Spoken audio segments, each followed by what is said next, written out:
The Panhard 178 was a French reconnaissance armored car that was designed for the French army before World War II.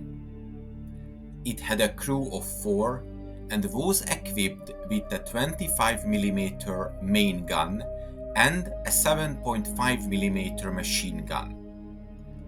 A number of these vehicles were taken over by the German army after the fall of France in 1940 as the Panzer P-204. Under the armistice conditions, the French Vichy regime was allowed to use 64 Panhards for police services. After 1941, the German army modified 43 cars as railway protection vehicles, so-called Schienenpanzerwagen. They could drive on the tracks themselves by means of special wheels and were fitted with a large radio frame. The idea of taking out a regular armored car for railroad service was absolutely not new. The Japanese army became adept in the concept, notably with vehicles such as the Type 93 armored car. The Type 93 was specifically designed to be operated on the rail or roads.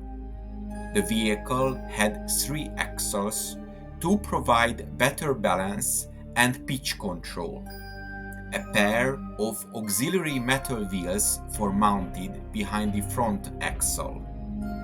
Armaments consisted of one 7.7mm machine gun and 4 6.5mm machine guns. Its anti-aircraft machine gun mount could be stowed inside the top turret. The Schienenpanzer vehicles were extremely adaptable and transportable, as they were designed to be able to switch from rail to road wheels in roughly 10 minutes. This involved weld-on soft metal rimmed internal track standard gauge railroad wheels and retiring the tires. The remainder of the vehicle remained largely unaltered. The armor was 20mm on the front, 16mm on the sides, and 26mm on the turret.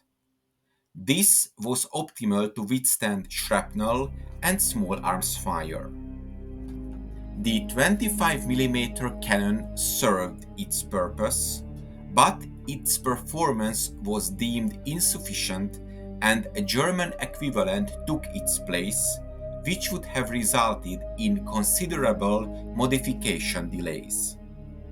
The MG-34 was used in place of the secondary weapon. In general, this vehicle was fast, low, nimble, and agile. On the road, it could travel up to 72 km per hour and had a range of 300 km. Tactically, these vehicles were used by the German railway security troops. 6 cars formed 3 groups of 2, guaranteeing that one of each was always in use during the night and the day, while the other was being maintained and the crew was taking a break. Their primary function was to monitor the lines and stop any sabotage by the partisans. But later, the German engineers designed an even better weapon to fight partisans in the occupied territories of the Soviet Union.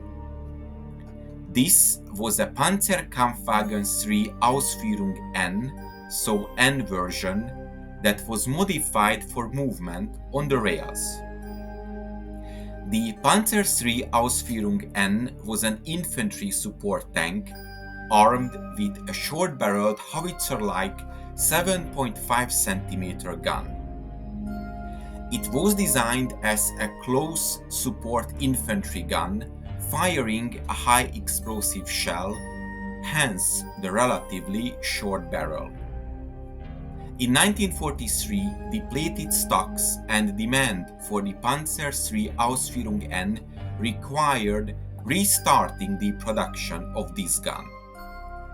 Altogether, approximately 700 tanks were produced or re-equipped in 1943. The new railway tank was referred to as the Schienenkettenfahrzeug 1 or Tracked Railway Vehicle 1, but it was also designated as the Schienenkampfwagen or Railway Combat Vehicle 1. A contract to create a Bahnsicherungskampffahrzeug or a tank for railway security was given by the German High Command in November of 1942. The tracks of the tank would span both sides of the rails when it had driven onto the railroad. The crew did not have to exit their vehicle to make the switch from tracked to railway travel, which took less than 5 minutes. The tank would be lifted onto the tracks by a motorized device that would lower the railway axles. There was only one known example of the Schienenkampfwagen 1, and it was only used for demonstration purposes.